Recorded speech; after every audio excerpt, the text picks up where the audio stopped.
The desert was wide enough to swallow secrets whole. Heat rippled over the ground, rising in waves as if the earth itself were sighing from exhaustion.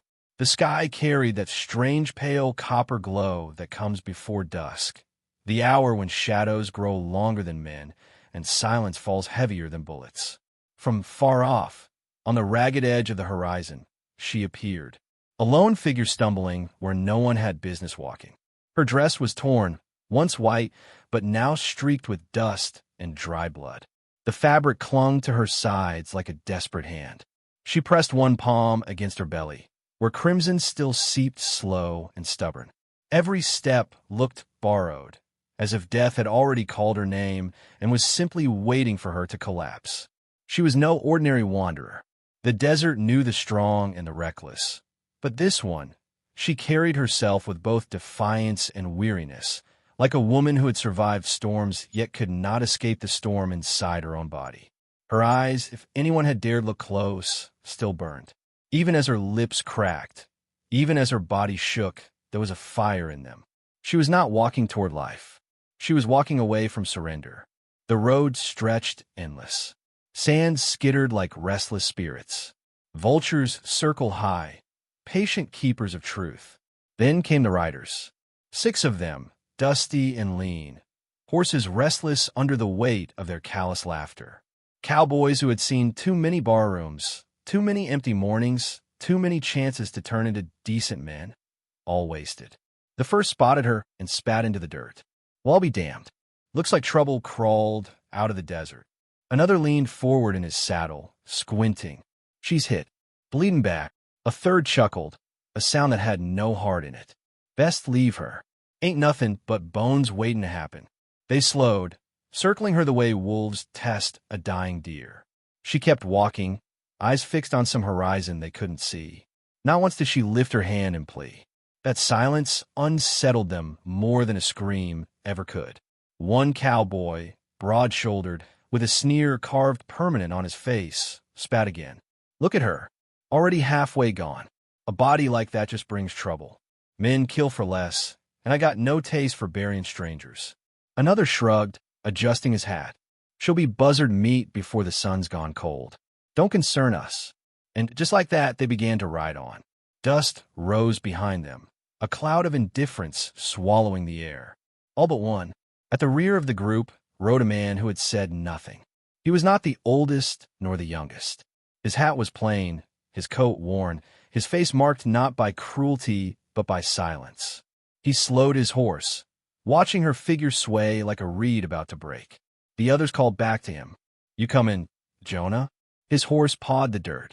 Jonah's eyes stayed on the woman. I'll catch up, he said softly, though they had already turned their backs. He sat there for a long moment, the desert stretching quiet all around him.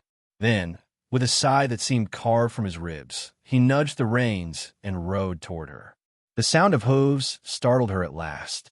She lifted her head, dazed, half expecting another torment. But the man dismounted slowly, careful not to spook her, as if approaching a wild creature that had forgotten how to trust. Up close, he saw the wound, saw the grit of sand clinging to dry blood, saw how pale her skin had grown, yet how her eyes still flared like hot coals refusing to die. He unhooked the canteen from his saddle and knelt. The desert wind tugged at his coat, whispering against his ears. Water, he said quietly. Not a demand, a gift. She looked at him for a long moment, suspicion mingled with desperation. Then her lips parted. He lifted the canteen to them. The first drop burned her throat. She coughed, gasping, but then drank greedily, tilting her head back, life trickling in her veins one swallow at a time. When she finished, she swayed and collapsed. Jonah caught her before her body struck the dirt. She was lighter than he expected, not weak, but worn down like someone who had carried too much weight alone for too long. He glanced toward the horizon where his companions had vanished. Dust already erased their trail. None of them would look back. None of them cared. Jonah sighed again, deep and quiet, and lifted her into his arms. The desert stretched on, merciless, infinite. He walked her to his horse, speaking in low tones, though she was unconscious now. Words not for her ears, but for his own spirit. No one should die thirsty in the dirt, not while I still breathe. He laid her across the saddle gently, mounted behind her, and turned the horse toward the nearest patch of shade. A scatter of rocks jutted from the land a mile ahead, promising at least a break from the sun. Each hoofbeat echoed like a heartbeat, steady and sure. The desert, which moments ago had been nothing but emptiness, now felt like the stage of something larger, a crossing of fates neither could have planned. Jonah did not ask who she was, did not ask what bullet had toward her side, did not ask why others hunted her. All that mattered for now was water, and the small, trembling breath he felt against his chest, proof that she had not yet let go. By the time they reached the rocks, the sky was bruising into dusk. He slid down, carried her once more, and laid her in the shadow where stones still held the memory of coolness. She stirred faintly, whispering words he could not catch. He knelt again, soaking a strip of cloth from his saddlebag and pressing it against her wound. Blood seeped, but slower now. She flinched, but he murmured, "Easy, easy now." The fire of day sank into the earth. The first star blinked alive above. Coyotes began to call, far, but not far enough. Jonah sat beside her, hat in his hands, the silence between them heavy as the desert itself.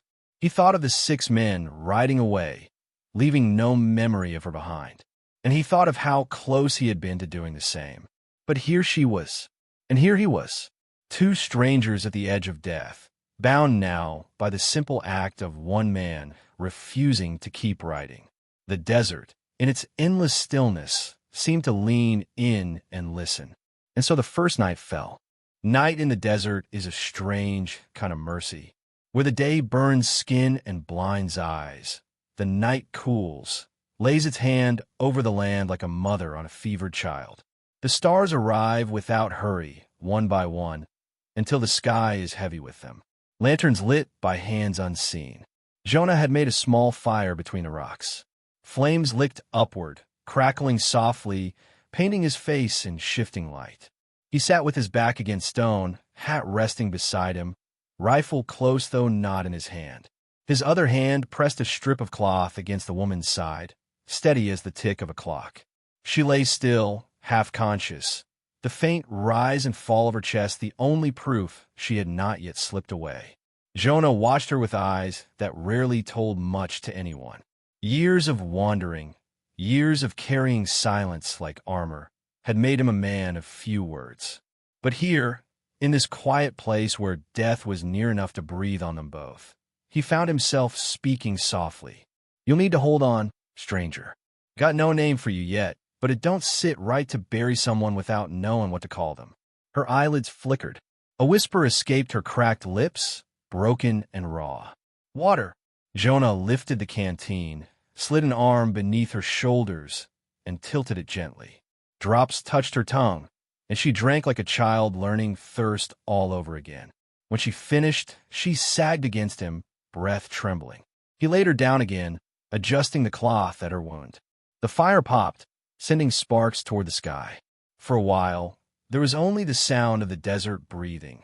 Coyotes far off, the crackle of flame, the low murmur of a horse shifting its weight in the dark. Jonah remembered a time when another life had slipped through his hands. His brother, bloodied from a foolish fight in a town that wanted them gone.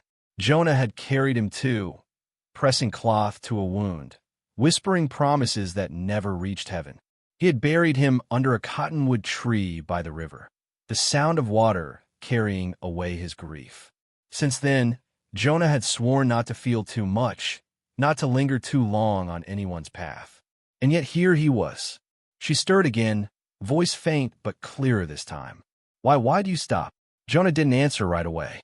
He fed another stick to the fire, watching the flames take hold. Then softly, "Couldn't keep riding. Some things a man can't turn his back on." Her lips pressed tight as if she wanted to speak more, but lacked the strength. He saw suspicion in her eyes, that look women carried when life had taught them men mostly came with sharp edges and hungry hands. So he leaned back, gave her space, kept his voice steady low. "Rest easy. Ain't gonna harm you. My name's Jonah. That's all you need know for now. Silence settled again, thick and fragile. The firelight touched her face, revealing lines of exhaustion carved too deep for her years. She looked like a woman who had fought not one battle, but many, long before the bullet in her belly. Jonah found himself wondering what cruel hands had put her in the dirt. But he didn't ask. Questions could wait. Survival could not. He worked with the quiet patience of a man who had mended fences, stitched saddles, buried friends. He cleaned the wound with what little water he could spare, wrapped it with strips torn from his own shirt. Each time she flinched, he paused, murmured soft words like one soothes a frightened animal. Hours passed. The moon climbed high, silver and round, laying its cold blessing on the desert. At last, she slept deeply, her breath steadier now, color returning faintly to her cheeks. Jonah sat awake, guarding the fire, keeping watch on shadows. He thought of the 6 who had ridden on, thought of their laughter as they left her behind. It didn't sit right in his chest, the way men could harden themselves so thoroughly. He had nearly joined them, nearly become another set of hoofbeats fading into dust. But something had stopped him. Maybe it was the way she kept walking even when her body begged to fall. Maybe it was her silence, not begging, not pleading, just enduring. Maybe it was something older, something inside him that refused to let another soul vanish nameless into the dirt. Toward dawn, she stirred again. Her eyes opened, clearer this time, catching the faint blue light of morning. She watched him for a long moment before whispering, "You stayed." Jonah gave the faintest shrug. Couldn't do otherwise. She studied him, as if measuring the truth of his words. Finally, she whispered, "Men don't usually stay."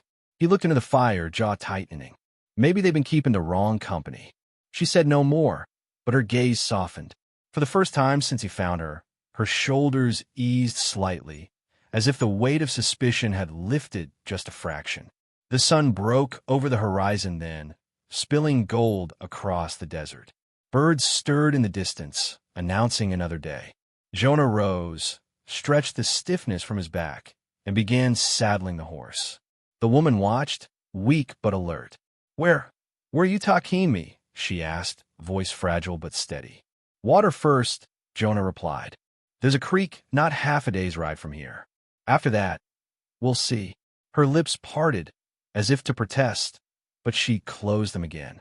Trust was a hard seed to plant, but in the silence between them, Jonah felt it pressing root into the soil.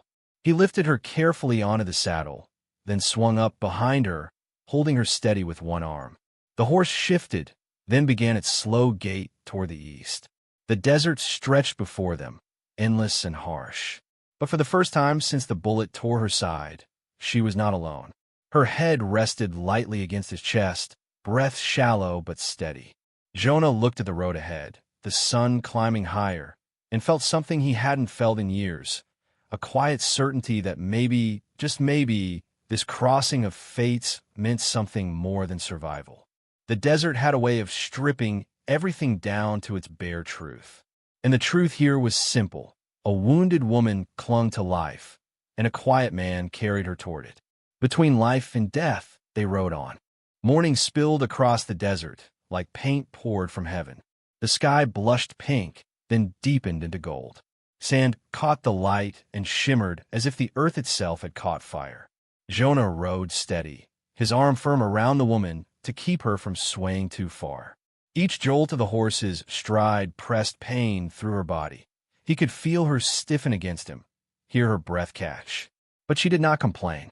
Her silence was as stubborn as the desert itself. They reached the creek by mid-morning.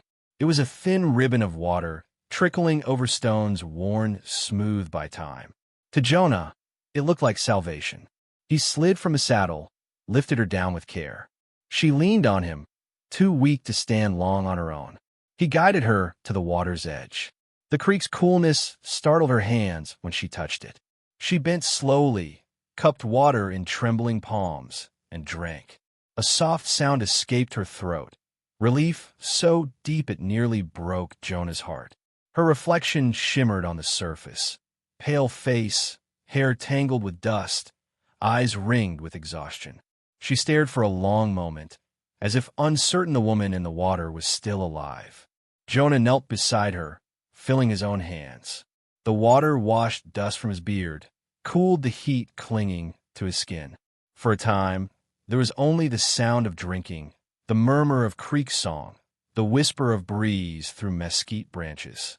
When she sat back, droplets running down her chin, she spoke. "They shot me because I ran."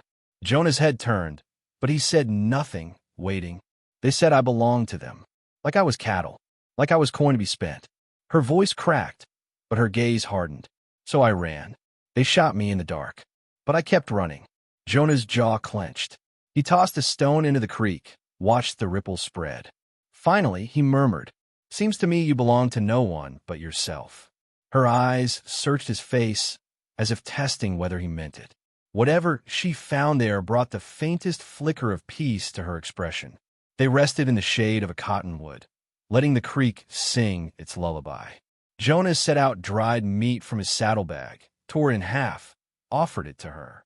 She accepted with shaking fingers, chewing slow, each bite a battle. Hours passed. The sun rose higher, the heat pressing down again. They dozed by turns, Jonah keeping watch with his rifle laid across his lap. It was late afternoon when a lone trader appeared on the trail. A mule followed him, burdened with pots, blankets, and odds gathered from half a dozen towns. He was gray-bearded, with eyes sharp as an eagle's despite his years. Jonah hailed him low, hand lifted not in threat, but greeting. The trader slowed, gaze flicking from Jonah to the pale woman resting against the tree. "Words out," the trader said. His voice was rough as gravel. "Men riding hard, looking for a woman bleeding. They're saying she ran from them, and there's coin on her head if brought back alive, or dead if she ain't." Jonah's shoulders stiffened. The woman's breath hitched. The trader spat into the dust, shaking his head. "Men like that ain't worth the dirt they ride on. But word spreads quick. You'll need to keep moving. Can't linger near no town." Jonah nodded once. "Much obliged." The trader's eyes softened as he looked at the woman. "Of herbs tied in cloth. Will help with pain. Boil it if you can, or chew if you must. God keep you, miss." She whispered, "Thanks," her voice no stronger than the rustle of leaves. The trader moved on, mule plodding after. Dust swallowed him, and soon he was gone. Jonah turned to her. Her lips pressed thin, eyes shadowed by fear. "They'll come," she said. "The same men. The ones who laughed when I fell." Jonah's voice was calm, steady as always. "Then we'll be ready." She looked at him sharply. "You don't even know me. Why stay?" His gaze held hers, quiet, unwavering. "Because someone ought to."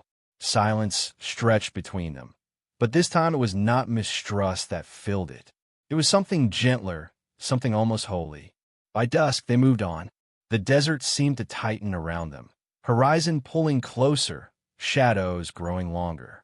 Jonah kept the horse slow, mindful of her wound. She leaned against him, eyes half-lidded with exhaustion. When they reached another clearing, Jonah helped her down to rest by a small creek pool.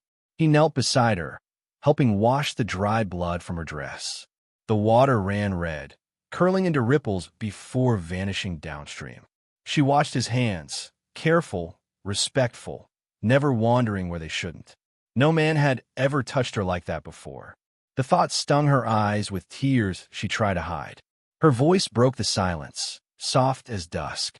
"Men see me as weight, or prize, or problem, never as just a person." Jonah wrung water from the cloth, his movements unhurried. He glanced at her, eyes steady as stone. Then they'd been blind. Her throat tightened. No grand promises, no honeyed lies, just that quiet truth spoken like the sun rising, simple and sure. She turned her face away, pretending to study the fading horizon. Yet inside, a seed of something long denied stirred. Safety, recognition, the strange ache of being seen. That night, the stars burned brighter than fire. They sat by the flames, her body wrapped in his spare blanket. She trembled, but not just from cold. Fear lingered heavy, circling like the coyotes crying beyond the firelight. "They'll find us," she whispered. Jonah poked at the fire with a stick, eyes never lifting. "Maybe, but fear's a poor reason to stop living. Her gaze lingered on him, on his weathered hands, on the calm in his voice, on the way he never once looked at her as burden. She wanted to say thank you, wanted to speak the flood pressing her chest, but instead she whispered, "I'm afraid I'll only bring you death." At that, Jonah finally looked at her. The fire reflected in his eyes, deep and steady. Better to face death with honor than life without kindness. The words hung in the night like prayer.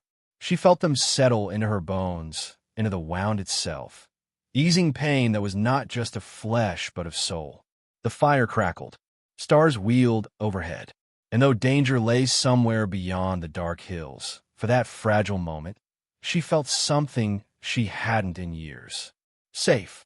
The night broke slowly, like a wound reopening. First a pale stripe of gray across the horizon, then the slow bleeding of color into the sky. The desert yawned awake, every shadow stretching long and sharp. Jonah was already on his feet, rifle in hand, scanning the horizon. His horse shifted uneasily, ears twitching to sounds far off, the kind of sounds only animals hear first. She stirred beneath the blanket, blinking groggily. Pain flickered across her face as she sat up. She saw Jonah's shoulders stiff, his jaw set, and she knew. "They're coming," she whispered. Jonah nodded once. Dust on the horizon. Hooves. Too many to be drifters. Her hand trembled where it touched her wound. She looked toward the creek, that narrow silver vein glistening in the dawn. How strange, she thought, to die near water after so nearly dying for the lack of it. Jonah turned to her. His voice was calm, steady as stone. "They'll want you weak. They'll want you afraid. Don't give him that." Her throat tightened. "I can't. Jonah, You can," he cut in, gentle but firm. "Not 'cause you owe me. Not 'cause you owe anyone. But because you're still here. And they don't get to take that from you." The hoofbeats grew louder, rolling like distant thunder. By the time the riders appeared, the sun had risen gold and merciless. Dust clouded behind them, faces twisted with greed. Jonah recognized them. The same men who had laughed and ridden past her dying body. Now they came with rifles and rope, chasing profit. Their leader spat into the dirt, grinning wide. "Well, look who found our runaway. Saved us the trouble of dragging her carcass across the desert." Jonah said nothing. His rifle stayed steady, eyes hard. Another man sneered. "Step aside, cowboy. This ain't your fight. Hand her over, and we might let you ride off alive." Jonah's answer was silence, the kind that carries more weight than words. The leader's grin faded. He raised his hand, and the riders fanned out, circling like wolves closing in on prey. The woman pressed herself against the stone, heart hammering. She could taste fear like iron on her tongue. But Jonah's words echoed in her skull. "They don't get to take that from you." The first shot cracked, the morning opened. Jonah fired clean, the blast echoing off stone, dropping a rider before his horse even had time to buck. Chaos erupted, gunfire, shouting, dust exploding into the air. Jonah moved with calm precision, every shot deliberate, not wasted. He shielded her with his body, but his stance was never desperate. It was the stance of a man who had chosen his ground and would not yield it. She pressed her back against the rock, blood pounding in her ears. Then her hand brushed against Jonah's revolver, dropped near her side. Fingers trembling, she picked it up. The weight of it startled her, heavy, final. She had never been given a weapon before. Always told she was weak, a burden, something to protect or possess. But now the choice was hers.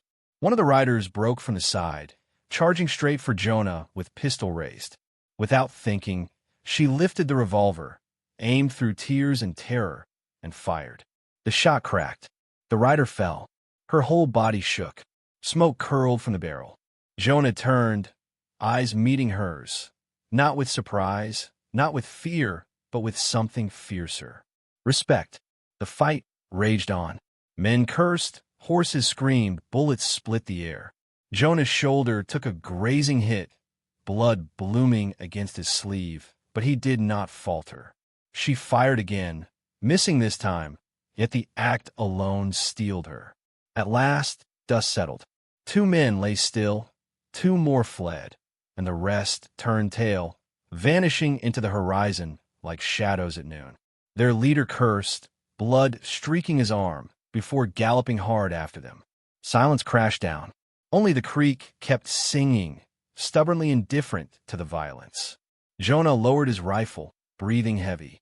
His shirt was torn, blood seeping, but he stayed on his feet. She still held the revolver, hands shaking. Slowly, she lowered it, eyes wide at what she had done. Then, like a dam breaking, sobs racked her body.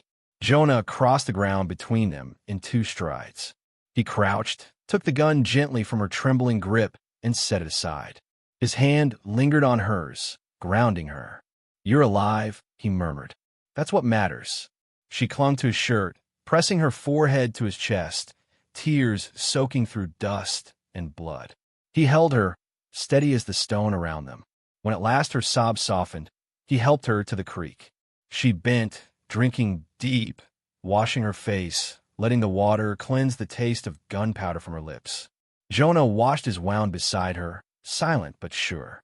The desert had seen blood, yes, but also life. When she finally looked at him, the words came halting, fragile. "You could have left me. You could have saved yourself."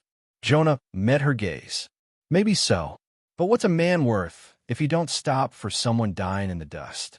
She stared at him, and for the first time since the bullet tore her side, she felt something stronger than fear. Not safety alone, not gratitude, but the fragile spark of belonging. They mounted the horse together, the creek at their backs, the horizon stretching endless before them. The desert no longer looked like a graveyard. It looked like a road. 2 silhouettes moved slow against the sun, a quiet man, a wounded woman, bound not by chains of ownership, but by the fragile, unbreakable thread of kindness. The desert had tested them with thirst, with blood, with fire, and still they rode on. Sometimes love does not thunder into our lives. It does not arrive with fanfare or promises. Sometimes it begins with the simplest act, one soul refusing to leave another behind. And that, friends, is a story worth carrying long after the dust settles. If this tale found a place in your heart tonight, leave a sign, a like, a word, a memory of where you're listening from. Out here under the wide, wild west sky, stories travel farther when they are shared. Until the next fire, ride steady and carry kindness with you.